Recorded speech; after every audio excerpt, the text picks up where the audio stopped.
All right, we are following developing news out of Haiti, where we are now learning at least 18 people died during a carnival parade. Let's check in with News 4 Tucson's Brett Bagansky at the Right Now desk. Brett, what's the latest here? Well, happening right now, at least 40 people are recovering from their injuries, and unfortunately, the death toll continues to rise. We said 18 earlier. It's now at 20 after a carnival parade float ran into high-tension electrical wires. The float was carrying a band and caught fire after it hit the high-voltage wires. According to witnesses, 7 people on the float were killed and 11 others went into a panic afterwards. The accident occurred early this morning at daybreak, and this happened in front of the thousands who were at the parade, and some of those people ended up helping those who were injured. This was part of Haiti's 3-day carnival, which is a series of sees a series of performers throughout each night.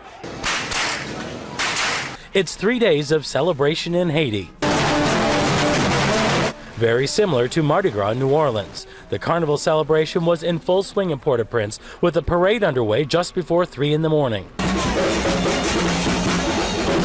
This float was filled with members of a band. Now watch at the top of your screen. Look at those power lines when someone used a stick to try to push them up so the float could fit under. An electrical explosion. People on the float fell over so the float could fit under. An electrical explosion. People on the float fell over. What happened next was chaos. People began running for their lives, not sure what was happening. Most of the deaths and injuries were from people who were trampled during the moments after the power line sparked. Carnival was supposed to last until midnight, leading up to the beginning of Lent. Instead, the Prime Minister of Haiti declared it over and is now calling for 3 days of mourning, beginning with a vigil in the Haitian capital.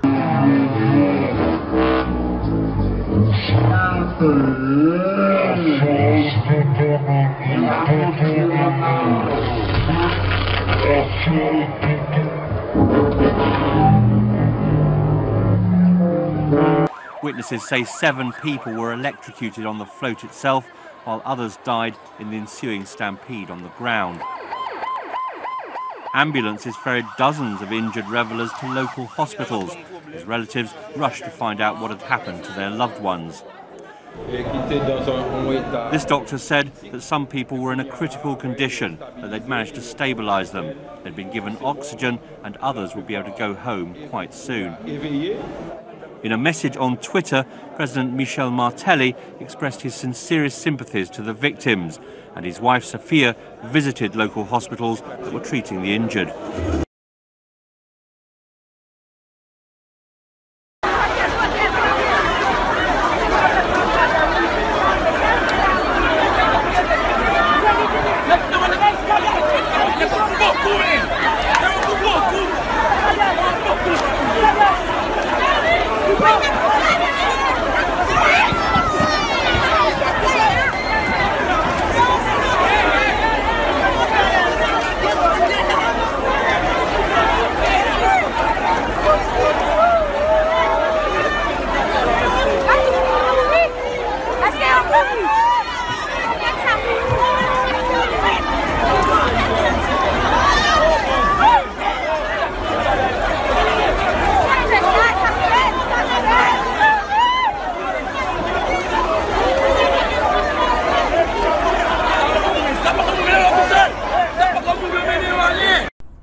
Achei tudo.